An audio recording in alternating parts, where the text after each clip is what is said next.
It's time for the Phil Ferguson Show, only on Secular Media Network.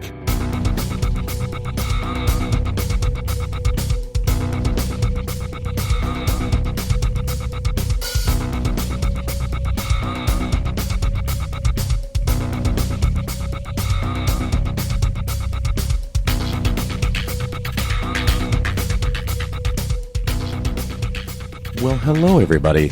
This is Phil Ferguson, and you are listening to the cleverly titled Phil Ferguson Show.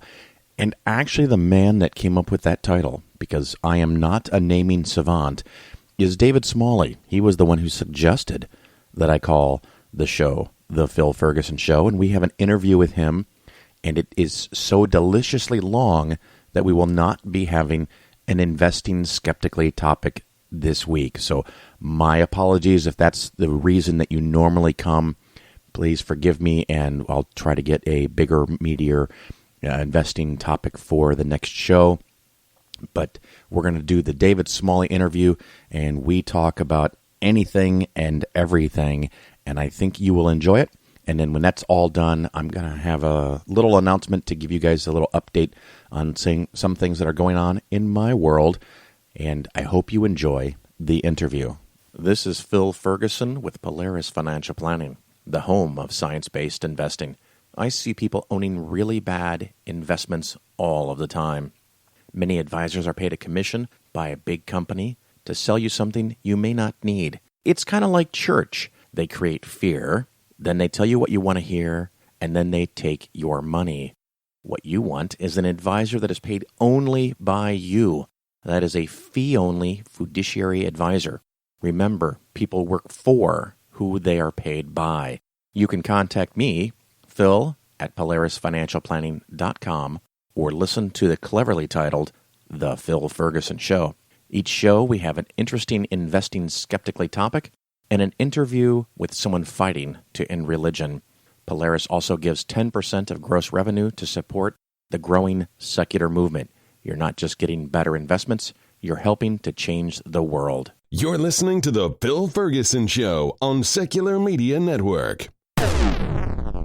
All right, everybody, welcome back. This is Phil Ferguson, and you are still listening to the Phil Ferguson Show. Of course, every week we have a special guest, and this guest is more special than normal, and I wish I had a little applause thing for him because he always does it for me when I'm on his show. It is Mr. David Smalley. How are you, sir? I am fantastic, sir. How are you? I'm freaking awesome. We are in the middle, early October. It's finally not so freaking hot.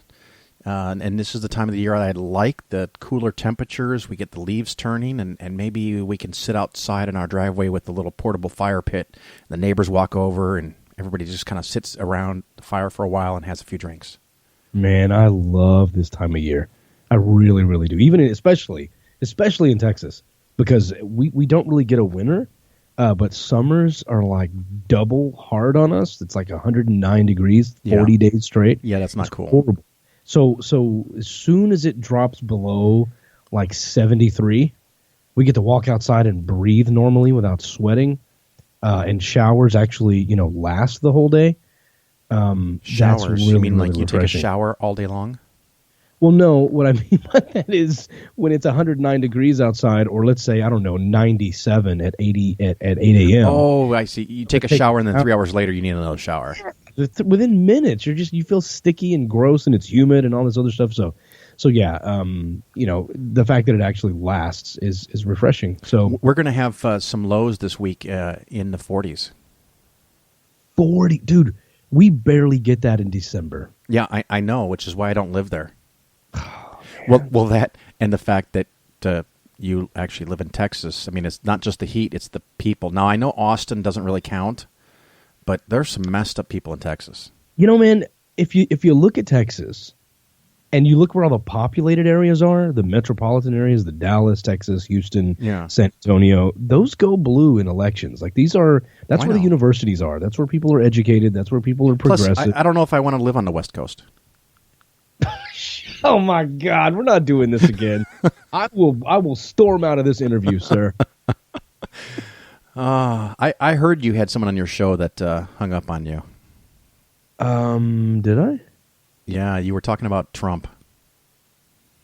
Oh, yeah. Global warming. Yeah, I'm not going to say his was, name because I as a rule, I don't pick on people, but that was a weird... That's not anything negative. I mean, he called back, and we there were apologies made, and we continued the discussion. So I wouldn't talk negatively about him. Well, that's cool. Now, since I did mention him, what do you think of Trump? You voting for Trump? I don't believe I'm going to be voting for Trump, and I don't believe I'm going to have to vote at all. I'm not advocating for people not to vote. I certainly hope they do. But I'm in this weird limbo period where I'm really uncertain as to my views of this whole political process. P. Diddy used to be really well known for Rock the Vote, and he was always out there really, encouraging people to vote and exercise their voice. And he's recently come out saying, "Don't bother, like don't do it." And he's sort of taken a George Carlin approach to this whole thing. We're all being, we're all puppets, and it's all a facade. It's the illusion of choice type thing. I have an alternative strategy for you. What's that? Seeing that you live in Texas, what I want you to do is find someone who was probably going to vote for Trump but doesn't really like it, right? Yeah. And you say, I tell you what, I'll make you a deal. You don't vote for Trump, and I won't go vote for Hillary, and we'll both stay home. Yeah. and so that way you balance it out. Now, the real trick, though, is you make that deal with about 20 people. Because nothing... and then they all show up at the polls, and I don't go. Well, no. The whole idea, the hope is that you're not going to go anyway. So why not help 20 people not go vote for Trump? So lie. No. What was untrue about what I said? You tell them, you make them a deal that if they don't vote for Trump, you won't vote for Hillary. Well then, and so in that case, if like half of them go, I still stop 10 people from right. going. I mean, maybe they assume that you're only making the deal with them, but you never said that. So, wow, this is sleek. This is slick, man. Yeah. It's like when Trump hires people and they think that they're doing this job for the purpose of getting paid, and then later he tells them that they're actually volunteers. Yeah. It's just like, well, I don't know why you thought you were going to get paid. I'm just telling you, that's Slick, and I know Slick. I just debated Matt Slick. Yeah. The Slick isn't, but and several times throughout the debate, he'll say, "I'm not that Slick." Yeah, he does it on purpose. He tries to beat you to it. So yeah, no, I as far as the Trump thing goes, if more than likely, if I know me and I think I've met me, I will go to the polls and I'll be casting a vote for Hillary Clinton. Now, I'm not happy about that. I think a lot of people who they feel the need to vote for Trump because he's wearing red this year. They're going to be unhappy about it. I might be that person. I'm not totally on board with Hillary, but hands down, she's the most qualified person out of the two of those to run this country. And so I will probably be casting a vote for Hillary. But I'm still, when I watch the debates, I'm not trying to decide if Trump or Hillary's better. I'm trying to get behind Hillary enough to get out and vote for her. Many will be jumping up and screaming, "You have to go vote for her, because if you don't vote for her, that's a vote for Donald Trump." I understand. I've literally said those exact words to someone else. So I get it. But I'm still wrapping my head around the whole thing of, should I vote strategy? Should I vote with my conscience? Yeah, I'm not in the camp that I'm voting for Hillary because she's the lesser of two evils. I think she's a pretty darn good and qualified candidate. Yeah, I think she is too. I agree with that. I do agree with that. And you look at all the other people that ran this year or 4 years ago or 8 years ago, and she's still more qualified. Absolutely. You don't have many that are better. And today, just now, 5:38, and gosh, this is going to be out a week after or so after we're recording, so hopefully it's even better. 5:38 is giving Trump a 28% chance of winning, which still scares the shit out of me. Wow. Nah, I don't think he's got a chance, honestly. Well, I hope you're right. Now, after that first debate, he really showed his true colors, and I was hoping for that too. I'm waiting for, and actually this will probably go out after, if the debate happens, the what do they call it, one where they do it in a very small forum where they sit on stools. Like the town hall? Yeah, town hall. We'll see what happens. The listeners may be having quite a chuckle if this goes out after the debate because we don't know what happened yet. But one of the things I do want my guests to do is to be shamelessly self-promotional. So if I recall right, you have a book or something that you wrote? Yeah, but I don't really push that anymore, to be honest with you. They can listen to it if they want, okay. But honestly, never mind. I disagree with a lot of stuff. A lot of my positions. As a matter of fact, so here's what happened. I wrote the book from 2006 to 2010, published it in 2010, and by 2012, when I launched my audiobook company, that was my first audiobook I did. So in 2012, so only 2 years had passed between the publication of the book and me recording the audio version. And several times, if you listen to the audiobook, you'll hear me correct things. And I'm like, well, I overstated, Constantine's role in the canonization of the Bible, and I shouldn't have said this. And I go through the audiobook sort of just talking to you about the mistakes I made in that book. But even then, like I said, when I debated Matt Slick this past weekend, I got up first and gave my reasons, my standard of objective morality as an atheist, having objective morality. I debated him on morality. And I talked about how I have a standard, I have a mechanism, I described it, I gave situations, I was very clear about my position of objective morality. And he got up on stage and argued against David Smalley's moral relativism from 6 years ago, because that's what was in my book at the time. And I had to call him out on it when we got to our cross exam. I don't agree with some of that stuff anymore. So the audiobook of Baptized Atheists is much more in line with my way of thinking, but still not completely. It's certainly not morally. It kind of makes you like podcast is where I want people to listen. Like science, it just keeps changing. I mean, and if you had the one true religion and faith in Jesus Christ, your opinions wouldn't keep changing. You're right about that. But if people unless you change religion, because nobody ever does that. One thing that bothers me a little, Phil, if I could switch gears a tad, because you said shamefully promote stuff. The one thing that bugs me, that I'm going to just throw the secular community out here for a second. Anytime I do an episode that has to do with women or that has women in the title. Oh, God, I'm worried already. It drastically suffers in the number of downloads. Weird. And I cannot for the life of me figure out why, like this episode I did called Amazing Secular Women has, 6,000. No. Excuse me. It has, math isn't my strong suit. 2 + 2. It has 8,000 downloads less than the episode that came after it. And this is a recurring theme. Like the episode I did for the woman who was arrested for her father's death and how to die with dignity. It has her in the title. It's about I'm interviewing a woman for the entire 92 minutes. That one has 4,000 downloads fewer than the episode before it. And I'm scrolling through these titles going, well, what is the deal with that? And so you never know. And it's funny because in the last couple of months, the one show that I have that has materially less views or listens, downloads, I guess is the proper thing, than the episodes before or after it is the one that I did about the Secular Student Alliance. Mm-hmm. And you'd think that would be a big hit. And then a few weeks later, I had an interview with David Silverman. And, of course, it had an extra couple of thousand that sure. I would have expected. He tweets it out and stuff. Yeah. That was a bigger one. But beating that significantly was the one I did the very next week on the Ebony Exodus Project. And maybe it's because I reached out to a whole new audience, by that being spread by black atheists. So maybe that was great. But then the very most, the recent one I've done that you and I are talking jumped over that. So like I have this progression in the last few weeks, which is kind of freaking me out of the growth. But that was a story about Mother Teresa. And I think a lot of people shared it. And so it makes a difference.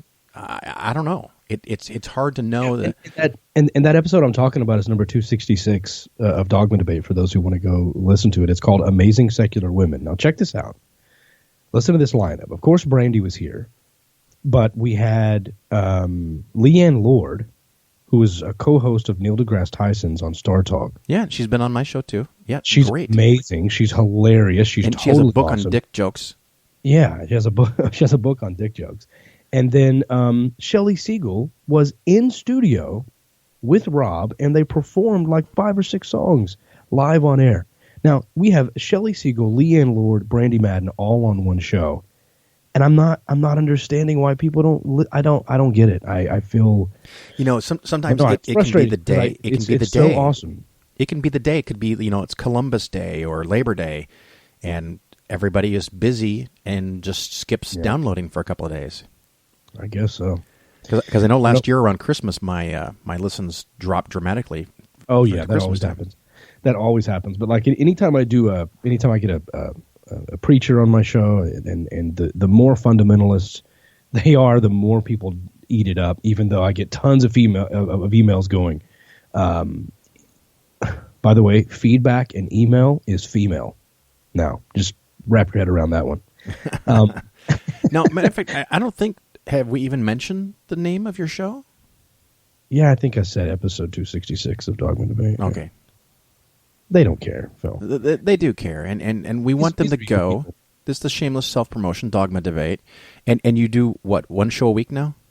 No, 2. 2 at least? At least 2 a week. As a matter of fact, over the last 2 months, we've averaged 1 show every 2.7 days. So we're keeping it shorter. We're trying to do anywhere from 60 to 90 minutes, but do multiple shows a week. And you've got some syndication now? Yeah, absolutely. We're on 5 radio stations now, not just 4. We one in East Tennessee picked us up, 105.3, through some liberal radio networks. So yeah, we're syndicated on 5 radio stations as well as. And this is one of the things that I love about this, and this is almost like my 4th year of doing podcasting in some form, and you've been doing it longer than that. And I've been in the movement for a good decade, and you've been around about the same amount of time, right? Yeah, pretty close, about 9 years. And it all is amazing, because one of the things that I remember, I used to have a blog, and I would do 2 or 3 posts a day, and after 5 years, I rose to the level of insignificance. But the very first post I did on that was telling people they've got to donate money. They've got to support. I mean, if you like something, you've got to support it. Now, other shows have commercials. It's becoming more common, and sometimes people will contact me, and I'm sure this has happened to you, where you're selling out because you have a commercial. How dare you have a fucking commercial? You ever get any of that? He asks knowingly. What was funny about that, and this answer may surprise you. Since the inception of this show, now this is the second reboot of it. It started in 2010. It started in 2008 as a blog, launched as a podcast in 2010. It failed miserably. I went and did another radio project with a friend of mine for a while, relaunched Dogma Debate January 2012 in its current form. From show 1, I started off with commercials. I don't know if they're still there, but I started off with commercial breaks because I always envisioned this being able to go to radio, being able to sell sponsorships at some point, and I wanted to get. I never wanted people to feel like something was taken away from them. So I've always had commercial breaks, really short commercial breaks, short segments. That's always kind of been the way. So now that I'm plugging actual advertisers or reading live reads on air, no one is surprised by that. So I have not heard the sellout thing. I really haven't. I've had people very, very pissed off that we put certain aspects of our show for members only. That pisses them off. But the fact of that is, if we go too long on our episode, iHeartRadio can't put our show up. They have some file limits, and I've asked them multiple times, like, what's the limit? Is it a certain megabytes? What's the deal? Can we lower the quality? And their support is like, we don't know, just don't make it so long. And so I don't really know. I've kind of found it right between 60 minutes to 93 minutes. There's some, and I don't know. I honestly don't know. And if I export it at 192 instead of 160 or 128, that changes things too. So there's this very weird number. But at the end of the day, make no mistake about it, iHeartRadio pays my bills to be able to broadcast. They pay all of our broadcast fees. So I don't have Spreaker fees. I don't have any costs associated with it because iHeartRadio signed us up for a 10-year deal. So if I'm doing shows 3 hours long and iHeartRadio can't use the content, that's going to be a violation of my contract with iHeartRadio. So what we do is we do 60 to 90 minutes, somewhere in there, and then the rest of the show, we have to take that offline and put that on a different server somewhere. Well, that server costs money. We have to pay our server fees and hosting fees to house that content. So if I'm going to take that content and stick it on a server I have to pay for, the people who help pay for that server are the ones that get access to that content. And so we try to make it, it's super cheap. It's like $4 a month. We're doing 8 shows a month now, about, depending on how long the week is. And we're doing tons of stuff, streaming video, chat, doing this. We try to make it fun to where, $4 is nothing. You're talking to, 50 cents an episode essentially. And so, and we take all the commercials out of those as well. And so we try to make it like, but some people will just be so pissed off. They go, how dare you take the last 40 minutes of your episode and stick it, and they call it behind what they call a paywall. Right. Well, I don't see it that way. I don't see it as a bouncer standing out front going, cash, or you can't be a good atheist. I don't see it that way. I go, look, I can't put it out there for iHeartRadio. So I put it on this other server, and all these people are saying, hey, I'll throw in $4 to help pay for the server stuff. Awesome. Well, then that's who gets the content. And and it's not. If I give that content away to everybody when only a few are paying for it, the people who are actually paying for it are going to feel cheated. So it's a balancing act. Well, it is, and it's one of those things that as the movement grows, we have more organizations, and some of those people now get paid a living wage, and there's bloggers that actually make a living doing blogs. There's podcasters who are making livings. They're not necessarily great livings, but they're getting by. And if you want this content to be around, you've got to donate somewhere, or absolutely, sign up for the Patreons that you like, or sign up for a membership. It that's how the world fucking works. Exactly. And if look at it this way, imagine if Matt Dillahunty, Seth Andrews, Aaron Raw, David Smalley, Phil Ferguson, Hemant Mehta, all of us still had to spend 40 to 50 hours a week doing stuff for other people. Think about how many more people we can reach by dedicating our lives to this. Right. How many more shows we can do, how many more emails we can respond to, how many more interviews I can set up with people. I took an entire week off to prepare for the debate with Matt Slick. I prepared. He really didn't, being honest with you here. You can go listen for the debate yourself.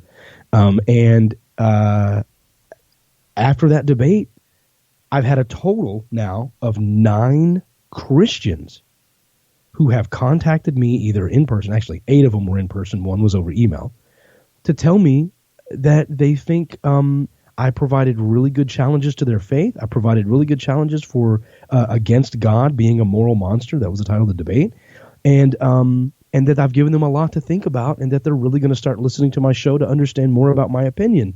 And the email was a huge apology of how they felt that Matt Slick was dismissive of my questions and didn't offer any answers that they found as a good defense for their faith. So their faith has been shaken. That is 9 people from one debate. Now, the fact that I could reach 9 Christians from 1 week, if I had to work full time at another, there's no way I would have been able to prepare for a debate like that. And so each person that you support goes out and dedicates their life to this, they're just going to be so much more effective at making the change you want to see. Did you see the new survey that showed, I think, was it 24 or 25% of the population now are nons? Yeah. And we covered one on the show not too long ago. I think that was about Harvard or Yale, one of those. The largest religious group there was the non-religious. Oh, yeah. Now, just imagine if 24% of the population is non-believers or non-denominational or claim no religious preference. What if everyone in that group over the next year helped one person out of their religion? Yep. It would change the game, right? I mean, 1 year, bam. Absolutely. But it's, of course, not that easy. And it's one of those things that for years and years and years, I always hoped that, I could help somebody. But now that I've been doing it for years, I don't know that I have a specific count, but there's probably a good dozen or more people that have specifically told me that at least I played a role in helping them out of religion. And that's why we do it. Yep, that's it. That's it. And I had a phone call with my mom before my debate with Matt Slick, and I was trying to invite her out to come to the debate. And she said she couldn't come because she couldn't bear to watch me. She said she loved God too much. Well, she flat out told me, she's like, I love God more than I love my own children, and I can't bear to hear my own son talk bad about God. I love him too much to watch you do that. And I said, my whole point isn't to trash your God. It's first of all, this is a Christian event. It's called the Bible and Beer Consortium. It's held all by Christians. The video guy's Christian. The host is Christian. All the audio people are Christians. And this guy, Matt Slick, is known for creating CARM. It's one of the most famous websites in the world for Christian apologists. It's a Christian apologetic research ministry. That's what he does, is help train other apologists. He hosts a weekly radio show in Idaho where he answers questions of other Christians and helps them, get better at defending their faith. I'm like, this is a Christian event, and they just don't want to be there beating up on an atheist worldview without. Sorry, some people don't like calling it a worldview. They don't like beating up on atheists without having someone there to speak from the atheist side of things. So Christians have asked me to come and present as to why I think God is a moral monster. So I'm going there from the atheist perspective to explain it all. And I'm like, I want to help people with what I do. And I explained to my mom that what I do for my love of humanity. That people are being abused in households. Marriages are being divided because one's Catholic and one's Jewish, and they hate each other, and families are refusing to go to weddings. I'm like, this is a very divisive thing. And I pleaded with her, Mom, I'm helping people. I'm not hurting people. I'm inserting secular humanism into their lives, and they're understanding that this is their one chance at life to make things wonderful for others, and that they're not going to be able to make a difference after they're gone. And I went to this whole heartfelt spiel, and she goes, or are you sending people to hell? Okay. Yeah. It's funny. I have a local pastor in my town here in Champaign-Urbana that listens to my show from time to time. And for months, he kept imploring me, inviting me, begging me to go to his little apologetics classes that he puts on. And I finally went to one of them, and we spent 3 hours covering Genesis 1. God. 3 hours. 3 hours. Right. And so he would say something, and for like the first 20 or 30 minutes, I didn't say anything. And then Now, are there a lot of people in there, or just you and him? It was about 20 people. About 20 people that were there to hear him and genuinely wanted him to convince them that it was all true and right and accurate and scientifically correct and everything. Yeah, he's a young Earth creationist. He doesn't take the he's an old Earth creationist. Okay, so he says it's poetry. Well, the funny thing is he says that, it says a day, but, a day in God's eyes is different. And if you look at the ancient Hebrew that it's written in, day actually means something other than day, and so it's but then literal, that means we have to hold a millennia as the Sabbath. Well, and that's the thing is that it's literal, but only when you look at it a certain way. So you're like, well, then nothing. Oh, a certain way, like turning the Bible upside down, then it means something. Yeah, it's a funny thing. When someone says they take a book literally, as a human, I don't know that I can take anything literally. I mean, if you really want to push it that far, at least not a 1,000-page book, it's subject to me reading it as a human. I am going to interpret. I can't not. That's what humans do. They get data and they interpret it. They get inputs and they interpret it. And so I started asking, I raised my hand and asked a question. He's so excited because this guy is really smart. And he loves questions and he loves being able to provide answers. But he's not used to getting the questions that I'm asking. And so I would ask. You didn't record this? I mean, this would have been that would have been nice. And we would I'd ask a question and we'd go back and forth. And some people were in the audience were getting upset with me for causing trouble. And he made a big point out of it. He said, no, I've invited Phil here. I want him to be here. He's a special guest. And so they're like, okay. But then I started asking questions, and people going, oh, that's a really good question. Yeah, I never looked at it that way. And we had the whole greater light and lesser light thing. And I'm like, sorry, you're saying that the Bible says the moon makes a light? Because it doesn't. It reflects a light. And just little things like that. Every little phrase where he says, science proves the Bible is true because this matches. And I go, it doesn't actually match. And let me explain why. And like I said, this went for 3 hours. And by the time it was over, there were some people who were like, man, I'm not sure. This guy's asked a lot of good questions. He never asked me to come back again. No thinky, you heary. Well, and the guy, he himself wants to think, and he wants to think about it, and he wants to have discussions, but he saw the effect that it had on his group, where some of these people were like, damn, I never looked at it that way. That does make sense. Or, gosh, I have to think about it some more. Maybe I don't understand it all correctly, and I've never been asked back again. See, there was a pastor at my debate with Matt Slick, and he came up to me afterwards and he said, can I get you on video answering one question? And I said, sure. And then this atheist ran up when she saw me talking to him, and she said, hey, she's actually the president of Metroplex Atheist. Her name's Brittany. She ran up and she goes, hey, he's invited me to come to his church this weekend, and I'm going to be doing a Q&A with his congregation. And I looked at him and I went, oh, please let me do that too. So he's going to put me on the schedule, he said, to come address his church and take questions from a whole Christian crowd. I am so excited to do that. Well, my regular listeners know I spent almost 5 years pretending to be a Missouri Synod Lutheran. And a couple years after I'd left, I got a random out-of-the-blue email from one of the ministers, and he said, what would it take for you to come back to the church? And, it was something much more eloquent. I wish I had the email, but it was something like, well, I would have to forget everything I know about history, plate tectonics, biology, anatomy, genetics, astronomy, astrophysics, the Bible. No, I'd still probably find it to be bullshit, right? And he says, but what about all of the empirical evidence? And I said, I think we need to back up and make sure we agree on what the definition of empirical evidence actually is, because I don't think it's there. But I told him that I'd come to the church and explain to people what an atheist believes, and he's like, no, I can't do that.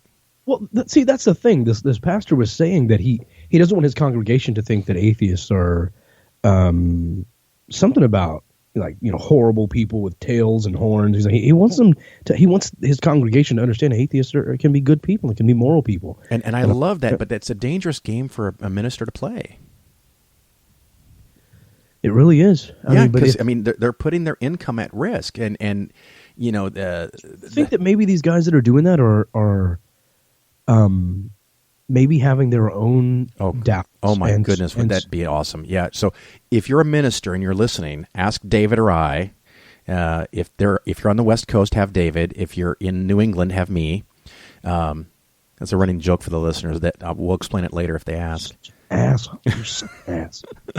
But we'll show up at your church, man. We'll show up. We'll explain it to people. But look, do it this way. Don't even consider it a debate. No, so you don't have to be against us. Call it a Q&A. Call it a discussion session. Whatever. Get to know your atheist neighbor, and we'll put some chairs up, on the stage and at the front of the church, and we'll just sit and talk. And we'll just have a conversation. I won't attack you and your beliefs, but I'll answer questions from my worldview as to why I left the faith and how I think about these things. And Phil will do the same. I had my local minister friend here said, Phil, he says, your show is kind of like preaching to the choir.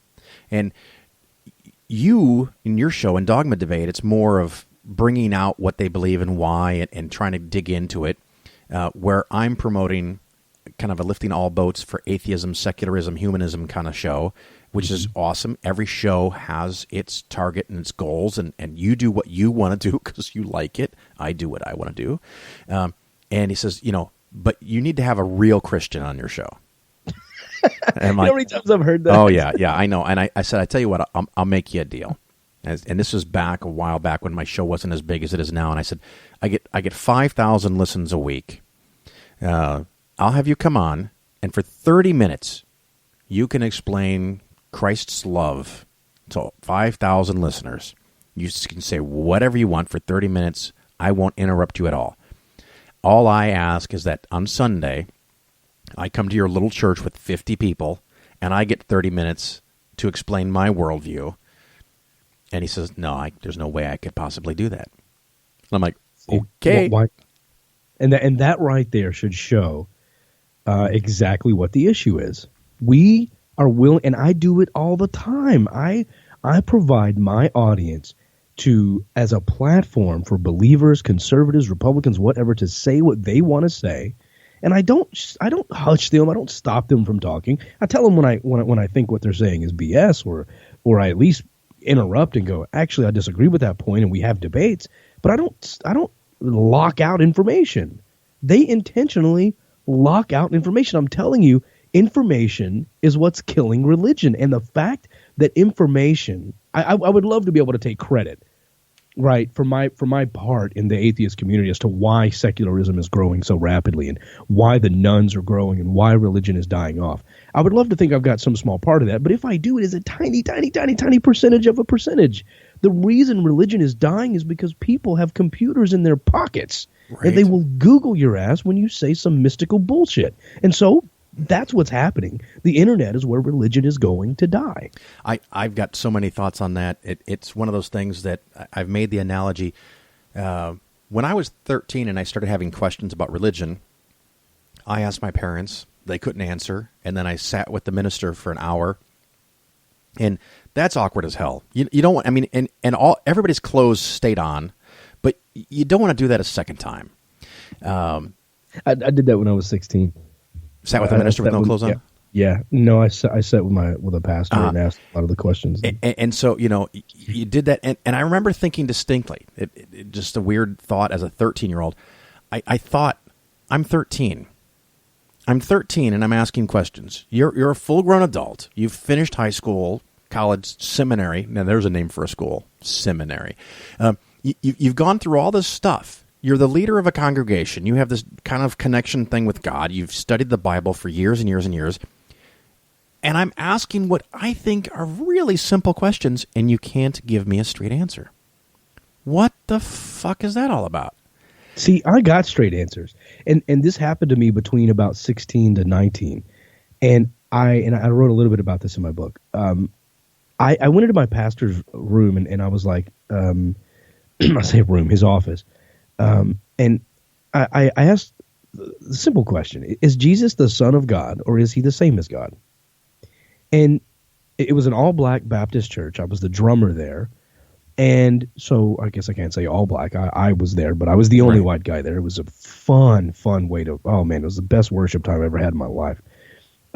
Best music, best people. I had a blast there. So you're like Phil Collins at the black church? Exactly. That was it. Guess what my nickname was? Phil Collins? Thunderfoot. Oh, come on. I'm serious.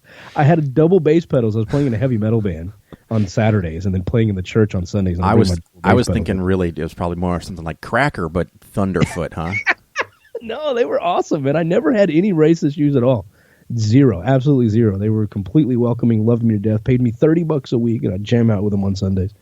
So yeah, I played with him, and I went to his office one time, and I was like, I'm struggling with something. I don't know if Jesus is the Son of God or if he is God. And he flipped through verse by verse, explaining to me that Jesus is in fact the same as God. And he flipped through the Bible, showing me verses, and I walked out of there going, because he would say things like, well, look, I said, how could one of the questions I said, how can Jesus be the Son and the Father of that Son at the same time? And he explained to me that he flipped through the verses, and I felt pretty confident. And then he said, and on top of this, David, think about it. Do you have any brothers and sisters? Yeah, I've got a sister. Does she have any children? Yes, I'm an uncle. Oh, let me get that straight. So you're an uncle to your niece, right? So you're an uncle, but you're also a brother, right? And you're also a son, right? So you're telling me that you're an uncle and a son and a brother? How could you be all of those things when you're still just David? And I felt he leaned back in his chair so confident. Yeah, he won. And I remember, and then I was like, but the Trinity, and he's like, okay, an egg. And this was the first time I ever heard the egg thing, where, an egg is an egg, but you crack the egg open, then you have the yolk, you have the egg white, and you have the shell. Now, the shell and the yolk, and that's three separate things all within one. And so it's beautiful. And I was like, and so I go walking out of there. He is like on cloud nine, feeling that he just, saved a soul. And I'm walking out going, I didn't say this to him, but I because I didn't want to debate. And of course, it's a respect issue as well. He is the man there. And I'm walking out thinking, I am an uncle to my niece, and I'm a brother to my sister, and I'm a son to my mother, but I can't be all three to either of them. That's a relational issue. I guess it's a semantics thing. Because I said I didn't get direct answers. I don't think those are direct answers either. Oh no. Well, let me. The reason I said that was because I took those verses and I highlighted them in my Bible, and then I went to work. I worked for a tire company, and I went to work, and there were some Jehovah's Witnesses there, or Presbyterian. I think they were Presbyterian. Yeah. No, sorry, Pentecostal. And I went there talking to there were these two brothers that were really, really, really religious. And I pulled them aside at a lunch break and was like, dude, I'm really struggling with this. My preacher said this, and I'm not really sure. They flipped through the Bible on their lunch break for me and systematically proved to me that, in fact, Jesus was the Son of God, and they were two separate entities, and that people who think Jesus is the same as God are going to hell. And that was the first thing where in my research, as me actually calculating, trying to figure out the difference in this, I walked away from there going, you can't trust that book for anything. Yep. It's all up to human interpretation. And that was my first big crack in the Bible. And it all. I don't know. I look at that egg thing, and the shortcut that I use for that's verbal masturbation. No. So we're not on Dogma Debate. I'd have to shut you down. Yeah.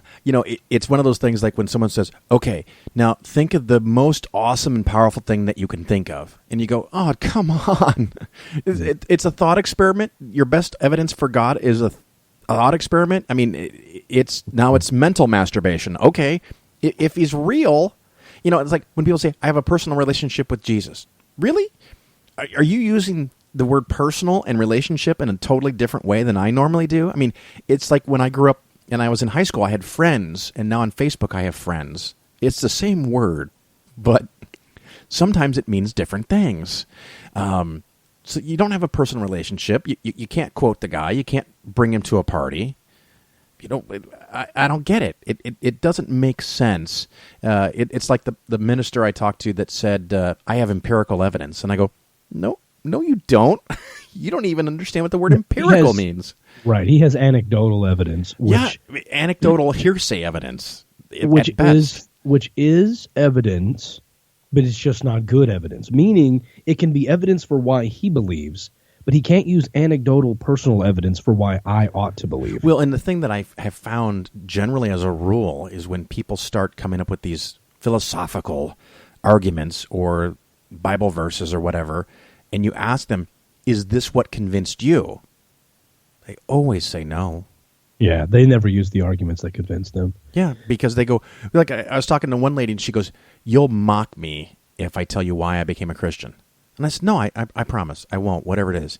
And she said that when they moved, they went up to their attic and found like a dozen boxes that were there from when they moved into that house, like 5 years earlier, and they never unpacked them. And she was like, I don't even know what's in this box. And she opens up the box, and there's a bunch of clothes, and on top of the clothes, there's a necklace, and on the necklace is a cross. And I said, okay, then what happened? And she goes, that was it. That was how I knew Christianity was real. And I said, you know what? I owe you an apology. And she goes, well, what do you owe me an apology for? And I go, I have to mock you now. That's stupid. And God. I see that's where our shows take a completely turn, man. And it's fine. And I go, I can't. I now understand why you were afraid to tell me that story. You should be afraid to tell any human being that story. That's ludicrous. That's absolutely fucking ridiculous.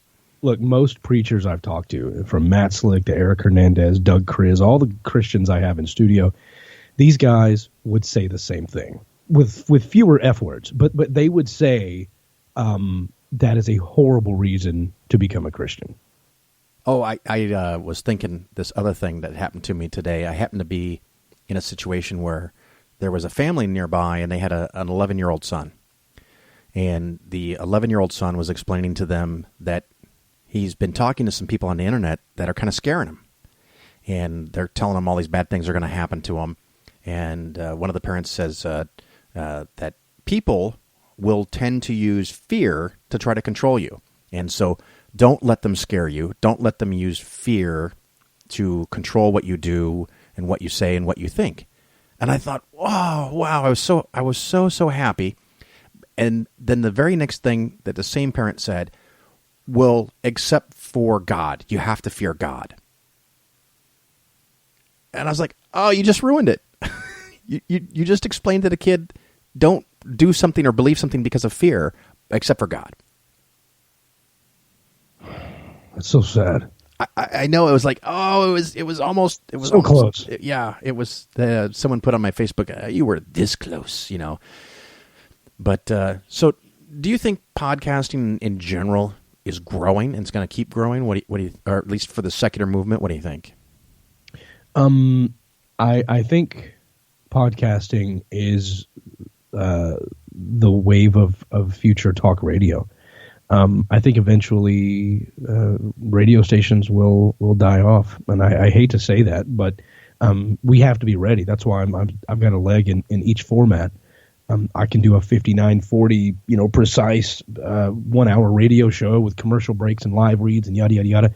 I much prefer to just turn the mics on and talk for an hour and 17 minutes with a couple of people, right, and call that a show. But if you look at the way TV's going, a lot of people watch TV online. A lot of people watch through things like Apple TV, Roku, things like that. I personally stream, CNN and all that stuff through my Apple TV. I don't have television service. I mean, I do. I have to pay monthly in order to be able to stream that stuff. But I do it just so that I can have a login code to stream my CNN app through the Apple TV. And I watch all the live debates just like everyone else. I can watch live CNN. I can watch it through the internet. And it's because we live in this on-demand world. I was just going to say, it's all becoming on-demand, and that's what podcasts are. Absolutely. And so, you know those days. You remember those days, and you probably remember more of them than I do. Yes, Sonny. Of, hearing a really good conversation on the radio and pulling up to work and going, damn, I can't finish this, or being late to work because you wanted to hear what was coming up after the next break. And we don't have to do that anymore.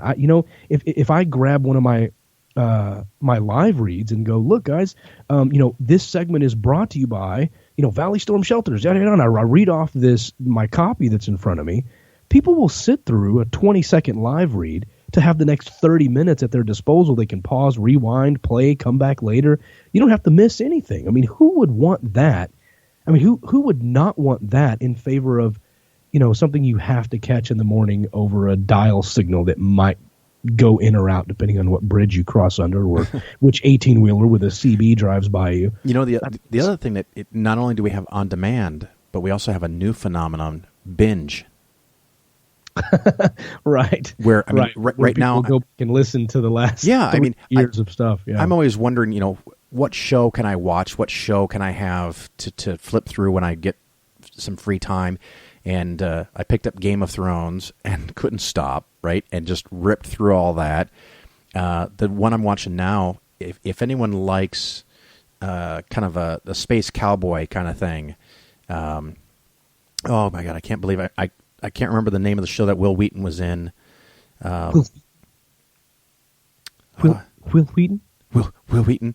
But there's another show new show called Dark Matter. that I just recently found that is absolutely fantastic. It's got the crew of misfits on a ship that they stole, and they're going around and they're trying to do the right thing, but they're running from the corporates and they're running from the world governments and they're running from everybody, and they're trying to make a few bucks on their own while doing the right thing, which isn't always easy. And it's just nice to see. But I get people that contact me and they say, well, I found your show 3 months ago and I just listened to 100 episodes in 3 months. And my first thought is, what the fuck is wrong with you? Really? I mean, I don't listen to my show like that. I don't know that I could, but I'm sure you get the same thing where someone finds your shows and they rip through 100 episodes in a few months. Yeah, and that's cool. And usually when I meet them in person and they go, I've been listening to your show for the last 2 months. I listened to every single episode you ever had. I go, I'm so sorry. There's so much stuff. And then sometimes what's fun is they'll email me when they're at like episode 186 and go, you know what pisses me off? Something about something we did or said that we corrected 2 episodes later, and now it's a running joke, and they're literally a year and 9 months behind, the thought process. It's interesting, but some will go back, man, and I'm not kidding. In episode 12, you said, and I'm just like, wow, why do you care that much about something I literally said 250 episodes ago? It blows me away, but I enjoy it. I mean, I'm shocked by it, and I can't really offer a defense for stuff that happened 4 years ago. But it's interesting that they like it that much and enjoy it and get into it. And again, the whole point of my show is to make people think. And so if they're sitting down to write me an email to tell me how stupid I am, I'm making them think about it, whether they agree or disagree. And you know what? Half the stuff I said 3 years ago, 4 years ago on my show, I disagree with some of the things I said. So some of their complaints are valid and true. So I'm just thankful they listen, honestly. Yeah, it's a neat thing. And one last topic I think I want to kind of touch on, see if you have any ideas on this. Why are conventions not growing? Why are some of them failing or shrinking? Oh, boy. Oh, I know, right? That's a touchy subject right now. I know it is. So be gentle. Yeah. I've got to be careful because you have to remember under every organization, under every... Firefly was the name of the show. Sorry. Are you just Googling, or did that come into your head? It came in. I didn't even know what to Google. It just popped into my head. Firefly. Okay, go ahead. Conventions. Focus. Okay. Focus, David. Yeah, Squirrel. Behind any convention or company or anything that's happening like that, you have to understand these are real people with real issues and real struggles. Now, unfortunately, sometimes people will have wonderful intentions, set out to do something amazing, and then before they realize it, the tide has taken them out, and they didn't even realize the tide was moving. Now they look up, and they've got so far to swim, they know they're never going to make it. And at that point, the best thing you can do is ask for help, is to publicly come out and say, I got myself in too deep. I'm not sure what happened, but I would like some help here. Now, the challenge that is, you have to be able to drop your ego. You have to be able to say, I want to be a part of this. I want to see it through. I want it to be successful, but you can't do that and maintain 100% control, right? You've been babying this thing and nursing this thing all this time. And then it turns out that it's not going to be working, or too much of the money has now been put into deposits for the hotels, but not enough tickets have sold to continue the rest of the event. Right. You have to step back and realize you need to be prepared for this thing to hit you financially. If you don't have enough money to cover the whole thing, don't start it, period. Because otherwise it's going to look like you're stealing, you're being deceptive, you're running a scam. When I don't think people set out to do that. I don't think people in this community I do that on purpose. I think they get in over their head. Then they're terrified that they're going to look like they're scamming. So they start, chopping heads off and hiding bodies in their backyard in order to keep the facade going. And now you have some intent of how long have you known this? Now you're doing things wrong when you could have just spoken up when you saw things getting out of hand and saying, I'm really sorry, guys, I need some help with this. I would love for this to happen. Please help me. And I mean a public forum, not private messages, private phone calls behind the scenes. Tell the world, I want this to happen. Please help me. I'm scheduling a call on this day. Anyone who wants to join, call this number or join me on Skype. I'm doing a huge Google Hangout, whatever. Tell the people that you need help. Get the organizers on the phone and ask for some help. Well, I think one of the things... overall, people are gun shy because you're going to get jumped. Several things. Number one, I'll say they're worried about the conference is actually happening, so they don't want to book the plane ticket, pay for the hotel in advance, put their credit card on the line to go to something that might not actually come to fruition.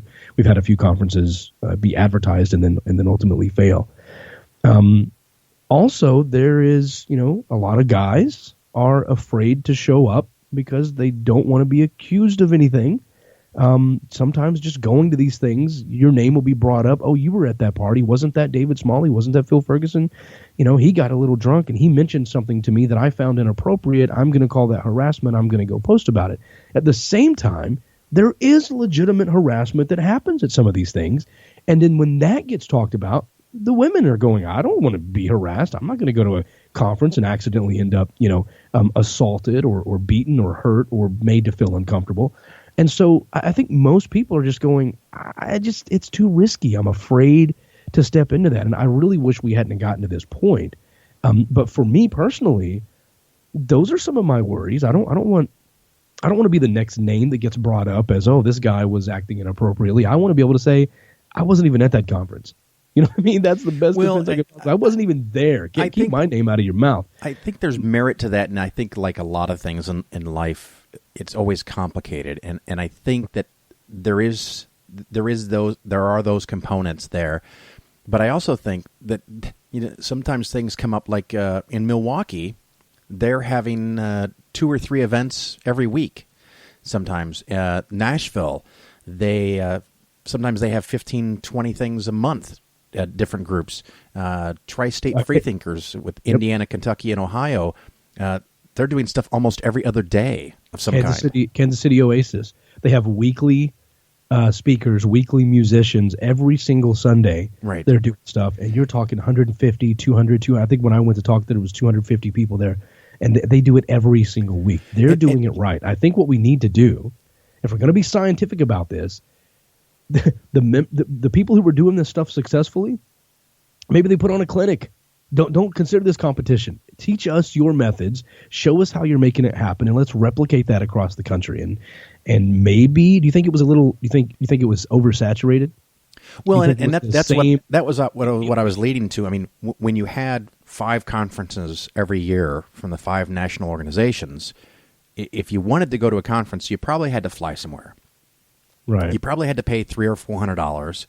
So you had a limited number of people that could afford the time and the money.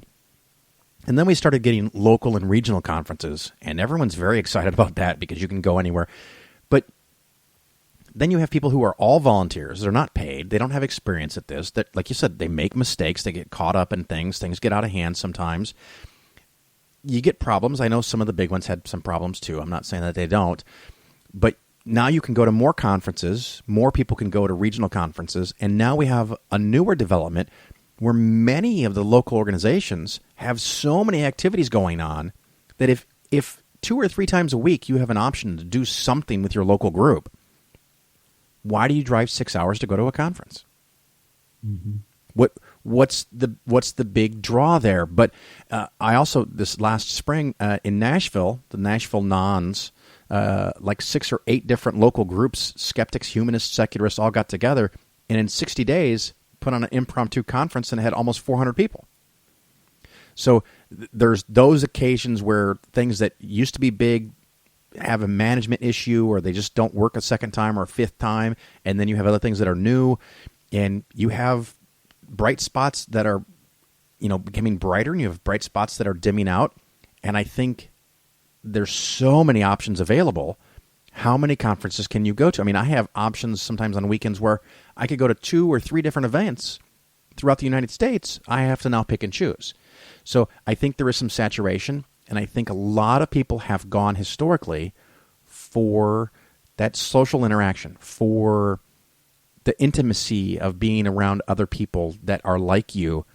And if you can get all of that and you can get everything that you want locally, it really takes away a lot of the necessity to go somewhere else for a conference for a one weekend.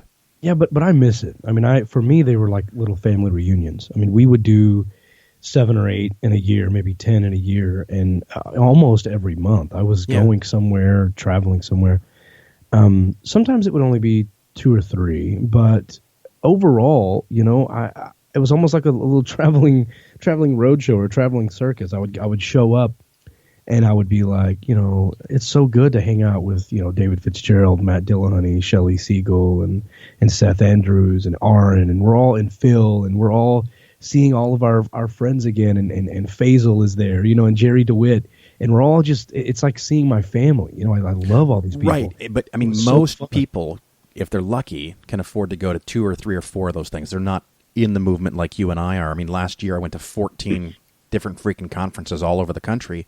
Right. But if you're just a regular old normal working person, especially if you're married and have kids and you've got other commitments, you can't. Well, most importantly, not normal, but people aren't paying your way to go, and they're not paying for your hotel. Right, but when you're talking about that friendship and recognizing people, and I'll be the first to admit that when I show up to a national conference and there's 150 people there that I already know, that's pretty cool. Yeah, it's pretty awesome. I mean, that's a great rush. But if you have a local organization that now is not just 5 people meeting once a month in the pub having a beer, but some of these organizations now, they have a knitting club, and they have street pickup, and they have helping the hungry, and books to people in prisons, and all these different activities. Now you show up to your local event, and there's 20, 30, 40, 50 people that you know, and they've got your back. And if you get sick, they can bring you a lasagna. If you have a baby, they're starting to fill in these things that local churches do. Right. So Phil, maybe this is it. I've said for years that our job, if successful, is to make ourselves obsolete. And I don't mean people obsolete. I mean the necessity of a secular community, because then it will just be a community, right?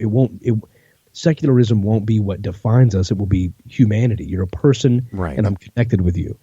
And I've developed Dogma Debate in a way that it can outlast the death of the secular community if there's no need for it, if we're successful, and we're not having to battle, people like Brian Fisher and Matt Slick and all these guys. And eventually we win out that those are the outliers. Those are the fringe groups. There's always going to be those guys off in their own cult thinking their own thing. But we put them back in that place where we believe they belong, and community continues and progress starts happening. I've developed Dogma Debate in a way that we can still continue. So there, we can have political dogma, we can have medical dogma, you can have beliefs about whatever. We can talk to flat earthers. We could always have a show talking with people about their own respective dogma and breaking out of that, as well as featuring people who are trying to further science and free thought and medicine and political progress and things like that. So I'm confident that my show can outlast it. But maybe this is a very happy symptom. Maybe the saturation of it all is a very good sign that we're becoming successful, in that a secular gathering isn't so hard to find 10 years into this. Yeah, and I think that's a big part of it. But there are genuine problems, and there's problems that need to be looked into and corrected, and improvements need to be made. But who knows where it's going to go? The issue is, we're so outspoken, we're so good about policing ourselves that nobody wants to be policed, and everybody wants to be the police. So in a situation like that, if you say, okay, I'm going to address this sexual harassment thing with this policy, then you have a whole faction of the community that just damns you to hell and talks so much crap about you, it smears your name in their circles that they put you into a category of, this is who you are. You're anti this group because you have this policy. And then if you don't put the policy in and say, well, I don't want the negative feedback, let's just get together, I'm going to have a conference, there is no policy. Well, then you have an entire other group that's going to damn you and smash you, saying, oh, well, you don't have that in your policy, therefore you must be okay with rape. And you end up being divided. Well, you're damned if you do, and you're damned if you don't. Exactly. And that's what I explained to one of our listeners who emailed saying, I'm a contributor of your show, and here's what I want you to do moving forward. I don't think you should ever do this. Don't ever say this again. But when you do this, I like it. So please do more of that. And if you don't, I'm canceling. Yeah, that's not the way this works. Yeah. Yeah.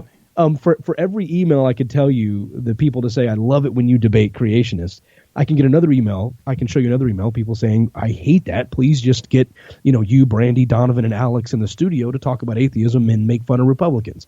And then for every email I get about that, I'll get another one saying, please stop just playing country music and laughing at people. I want to hear you debate people. The show is called Dogma Debate. If you're not debating next week, I'm canceling my membership. Look, fine. I mean, whatever. Like I said, You're damned if you do, damned if you don't. Or like you said. Well, and the thing is, you just got to do what you want to do. And the people that like that and get value will come back. And a generous portion of them will become members and help you pay your bills. That's the thing, dude. People who sign up to be a member are getting content. They're getting additional content, or they're getting content without commercial breaks in it, or they're getting streaming video, or whatever. We provide extra content for that.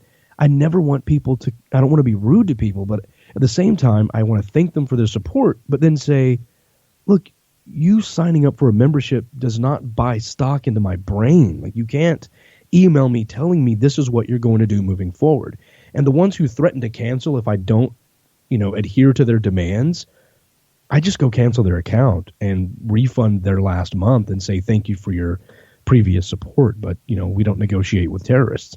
That's not. I'm not gonna deal with that. But at the same time, I listen to feedback and I do take it into consideration, positive and negative, and whether you love me or hate me or indifferent, whatever. I appreciate you listening, but that doesn't give you stock in any way. And to say from now on, don't say this opinion, or from now on, I want you to play a different role on your show. Let someone else do this thing and you do the other thing. You're not in studio. You don't know what it takes to do this. You don't understand what's going on behind the scenes. There's a lot more happening than you realize. You can support or you can stop supporting, but you're not going to govern. And that's the issue with some of these conferences. The people are so hell bent on making everyone happy that they make no one happy.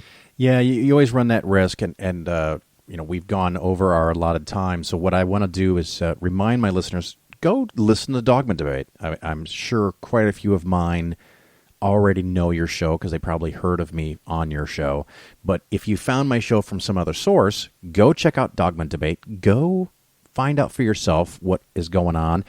And it's very different from my show because David has on people on a regular basis that are religious, and he hears them out, which is something I'm not going to do. And if that's something you're interested in, maybe you could learn something that you're not getting from my show. So, David, thank you so much for coming on the Phil Ferguson Show. And always a great pleasure to talk to you. It's always a pleasure to be on the cleverly titled Phil Ferguson Show. Cleverly titled. Thank you, sir. We'll talk to you another time. Take care. Bye. Well, I do hope you enjoyed the interview with David Smalley. And like I said, we covered a lot of ground, but it was great fun. You may have also noticed that the last few weeks I have been getting a little slower on releasing shows. And matter of fact, the one with R and Raw, I had recorded almost 2 weeks before I put it out. So here's a little update with Phil and his world. A couple of weeks ago, my mom called me at 1:30 in the morning and was experiencing extreme back pain. And I picked her up and took her to a local clinic. And she not only had the extreme back pain, but was quite jaundice, where the skin and even the eyes were yellow. And they took one look at her and said, we can either call you an ambulance or you can drive her to the hospital. This is going to get beyond our care level really quickly. So we went over to the hospital, started doing tests, and to cut to the chase, she has cancer. And we have been told so far, and we are still seeking out options and other opinions, but it appears that she has something called diffuse large B-cell lymphoma. and her version of it, because apparently there's lots and lots of types of lymphoma. The version that she has is a rather quick-growing version of cancer, and we don't know all the details yet. As a matter of fact, right after this show goes out the next day, I'm taking her in for a PET scan, a PET scan, but indications so far are that the cancer is widespread and fairly far along in the process. So we are going to learn more and get information and see what our options are. But at this point in time, it does not look good. So I'm a little frazzled and dragged out. I spent almost all day, every day for 9 days in the hospital, and she is now back in her apartment. But the last several days I have spent in her apartment on a foam mattress, sleeping in her apartment to assist her because she is very weak and tired, and we're hoping she regains strength, but that is yet to be seen. So I will keep you posted, but please forgive me if I am late on the next couple of shows, or quite honestly, if I miss a few weeks. I've got other interviews lined up. It's just getting time to come back to my little studio here and record and put everything together. So hang tight. I'll keep you posted and let you know what happens. And I guess that's it for now. So I'll just go ahead and sign off because the show is longer than I want. But thank you for listening. Ciao.